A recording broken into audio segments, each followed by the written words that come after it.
Welcome back to my channel TechGetter Official. In today's video, we will fix the issue of your laptop getting too hot and reduce the CPU temperature easily. So make sure to follow all the steps carefully. Firstly, click on the Start menu.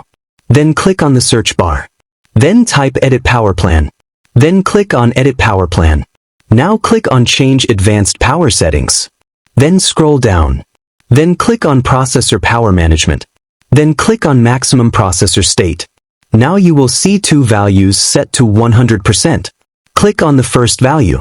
Then change it to 95%. Then click on the second value. Then change it to 95%.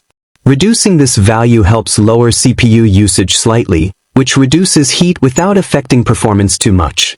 Then click on Apply. Then click on OK. Now let's move to the next step. Click on the Start menu.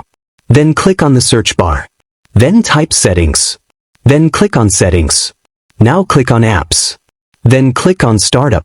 Here you will see all the apps that run when your laptop starts. Now click on the toggle button next to Unnecessary Apps. Then turn them off. Disabling these apps reduces background load, which helps lower temperature. Now click on System from the left side. Then scroll down. Then click on Storage. Then scroll down. Then click on Storage Sense.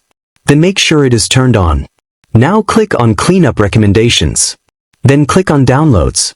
Then click on Recycle Bin. Then click on Cleanup. This will remove unnecessary files and free up space, which helps your system run cooler. Thanks for watching. If this tutorial was helpful, make sure to like, comment, and subscribe to TechGetter Official.